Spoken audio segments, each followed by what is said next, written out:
ಓಂ ಶ್ರೀ ಗುರುಭ್ಯೋ ನಮಃ. ವಾಗರ್ಥಾವಿವ ಸಂಪೃಕ್ತೌ ವಾಗರ್ಥ ಪ್ರತಿಪತ್ತಯೇ ಜಗತಃ ಪಿತರೌ ಒಂದೇ ಪಾರ್ವತಿ ಪರಮೇಶ್ವರೌ. ಆಧ್ಯಾತ್ಮ ಬಂಧುಗಳೇ, ನನ್ನ ಹೆಸರು ಡಾಕ್ಟರ್ ಅನಂತರಾಮ್ ಗೌತಮ್. ನಾನು ಪರಾತ್ಪರ ಅನ್ನೋ ಹೆಸರಿನಲ್ಲಿ ಒಂದು ಯೂಟ್ಯೂಬ್ ಚಾನಲ್ನ ಪ್ರಾರಂಭಿಸೋದಕ್ಕೆ ಅಪೇಕ್ಷಿಸಿದ್ದೇನೆ.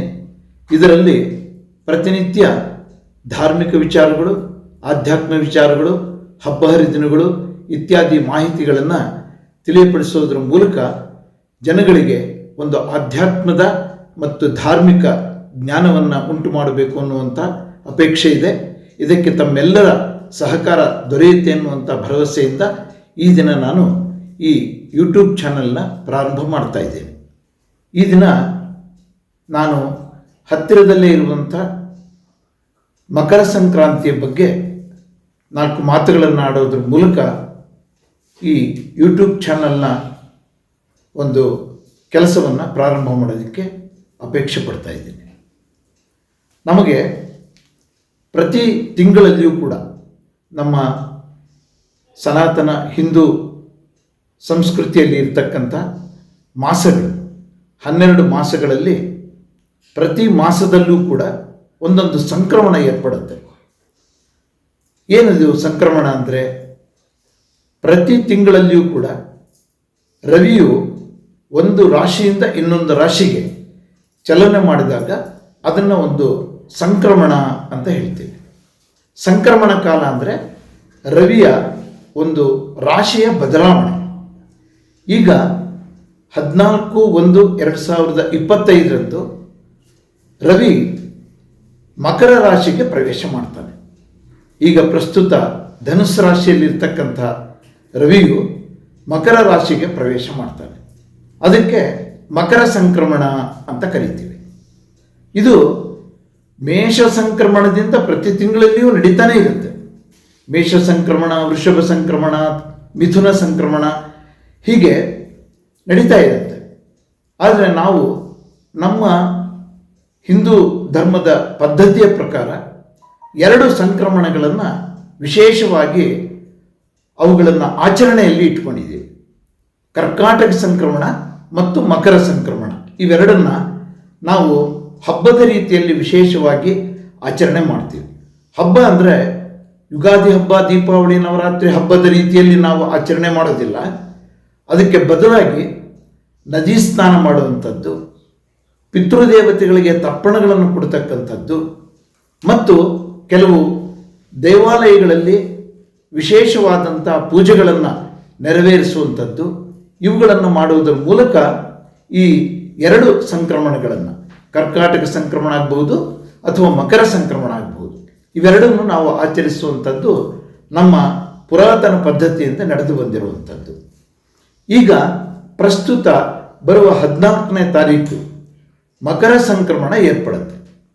ಇದೊಂದೇ ಹಬ್ಬ ಅಂತ ನಾವೇನು ಆಚರಣೆ ಮಾಡ್ತೀವಿ ಅದು ಇಂಗ್ಲಿಷ್ ಕ್ಯಾಲೆಂಡರ್ ಡೇಟ್ನ ಪ್ರಕಾರ ಬರುವಂಥದ್ದು. ಇನ್ನೆಲ್ಲ ನಮ್ಮ ಹಿಂದೂ ಪಂಚಾಂಗದ ಪ್ರಕಾರ ಆಯಾ ಮಾಸದಲ್ಲಿ ಬರತಕ್ಕಂಥ ತಿಥಿಗಳನ್ನು ಆಧರಿಸಿ ಬರುವಂಥದ್ದು. ಆದರೆ ಇದು ಮಾತ್ರ ಇಂಗ್ಲಿಷ್ ಕ್ಯಾಲೆಂಡರ್ನ ಡೇಟ್ ಪ್ರಕಾರ ಸಂಭವಿಸುವಂಥ ಅಥವಾ ಘಟಿಸುವಂಥ ಸಂಕ್ರಮಣ.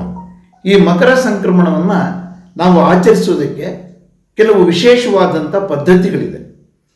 ದೇವಾಲಯಗಳಲ್ಲಿ ಶಿವನಿಗೆ ರುದ್ರಾಭಿಷೇಕ ನಡೆಸುವಂಥದ್ದು ಮತ್ತು ಪಿತೃದೇವತೆಗಳಿಗೆ ತರ್ಪಣಗಳನ್ನು ಕೊಡ್ತಕ್ಕಂಥದ್ದು, ಹಾಗೂ ನಾವು ಸಂವತ್ಸರದ ಹೊಸ ಬೆಳೆ ಏನು ಬೆಳೆದಿರ್ತಾರೆ ರೈತರು, ನೆಲಗಡಲೆ ಇರಬಹುದು, ಎಳ್ಳಿರಬಹುದು, ಕಬ್ಬಿರಬಹುದು, ಇವುಗಳನ್ನು ಎಲ್ಲವನ್ನೂ ಕೂಡ ಮಿಶ್ರಣ ಮಾಡಿ ಎಳ್ಳು ಬೆಲ್ಲ ತಿನ್ನುವಂಥದ್ದು ತಮಗೆಲ್ಲ ಗೊತ್ತೇ ಇರುವಂಥ ವಿಚಾರ. ಈ ಎಳ್ಳು ಬೆಲ್ಲ ಮತ್ತು ಕಡಲೆ ಇವೆಲ್ಲವನ್ನೂ ಕೂಡ ಮಿಶ್ರ ಮಾಡಿ ಇವುಗಳನ್ನು ದೇವರಿಗೆ ನೈವೇದ್ಯ ಮಾಡಿ ದೇವರಿಗೆ ಅರ್ಪಣೆ ಮಾಡುವುದರ ಮೂಲಕ ಅದನ್ನು ಪ್ರತಿಯೊಬ್ಬರಿಗೂ ಕೂಡ ಹಂಚಿಕೆ ಮಾಡುವಂಥ ಪದ್ಧತಿ ನಮ್ಮಲ್ಲಿ ಅನಾದಿ ಕಾಲದಿಂದ ನಡೆದು ಬಂದಿದೆ. ಈ ಸಂಕ್ರಮಣದ ವಿಶೇಷ ಅದು ಈ ಮಕರ ಸಂಕ್ರಮಣದ್ದು. ಈ ರೀತಿ ನಡೆಯುವಂಥ ಈ ಮಕರ ಸಂಕ್ರಮಣ ಅನ್ನುವಂಥದ್ದು ಉತ್ತರಾಯಣ ಪುಣ್ಯಕಾಲವನ್ನು ಪ್ರಾರಂಭ ಮಾಡುವಂಥ ದಿನ ಇದು. ನಮಗೆ 2 ಆಯನಗಳು ಬರುತ್ತೆ. ಪ್ರತಿ ಸಂವತ್ಸರದಲ್ಲಿ 2 ಆಯನಗಳು ಉಂಟಾಗುತ್ತೆ, ದಕ್ಷಿಣಾಯನ ಪುಣ್ಯಕಾಲ ಮತ್ತು ಉತ್ತರಾಯಣ ಪುಣ್ಯಕಾಲ. ಈ ಮಕರ ಸಂಕ್ರಾಂತಿ ಸಂಭವಿಸುವ ದಿನದಿಂದ ಉತ್ತರಾಯಣ ಪುಣ್ಯಕಾಲ ಪ್ರಾರಂಭ ಆಗುತ್ತೆ. ಈ ಉತ್ತರಾಯಣದಲ್ಲಿ ಶುಭ ಕಾರ್ಯಗಳನ್ನು ಮಾಡುವಂಥದ್ದಕ್ಕೂ ಕೂಡ ಇದು ತುಂಬ ಪ್ರಶಸ್ತವಾದದ್ದು ಅಂತ ನಮ್ಮ ಧರ್ಮಶಾಸ್ತ್ರ ಹೇಳುತ್ತೆ.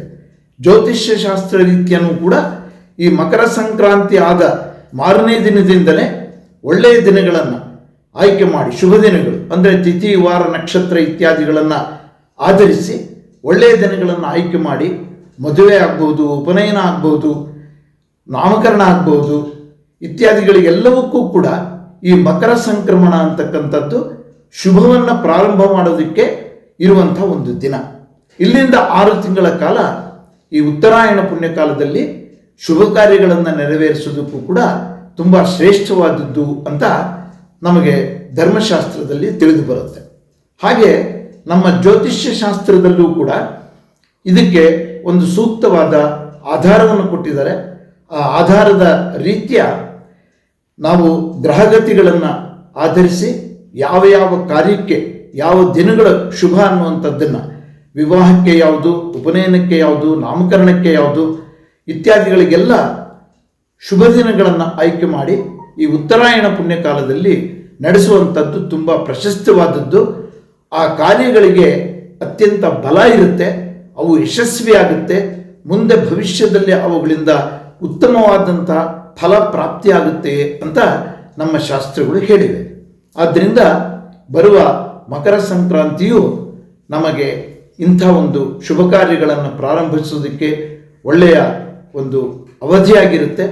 ಆದ್ದರಿಂದ ಎಲ್ಲರಿಗೂ ಕೂಡ ಮಕರ ಸಂಕ್ರಾಂತಿಯ ಶುಭಾಶಯಗಳನ್ನು ಮುಂಗಡವಾಗಿಯೇ ತಿಳಿಸುತ್ತಾ, ಈ ಮುಂದಿನ 6 ತಿಂಗಳ ಅವಧಿಯಲ್ಲಿ ನೀವು ಮಾಡುವಂಥ ಶುಭ ಕಾರ್ಯಗಳೆಲ್ಲ ಯಶಸ್ವಿಯಾಗಲಿ. ಆ ಮಹಾಗಣಪತಿ, ಲಕ್ಷ್ಮೀ ವೆಂಕಟೇಶ್ವರ, ಭವಾನಿ ಶಂಕರರು ತಮಗೆಲ್ಲ ಶುಭವನ್ನು ಹಾರೈಸಲಿ ಅಂತೇಳಿ ಪ್ರಾರ್ಥನೆ ಮಾಡ್ತಾ ನನ್ನ ಇವತ್ತಿನ ಈ ವಿಡಿಯೋ ಮುಕ್ತಾಯ ಮಾಡ್ತಾ ಇದ್ದೀನಿ. ನಮಸ್ಕಾರ.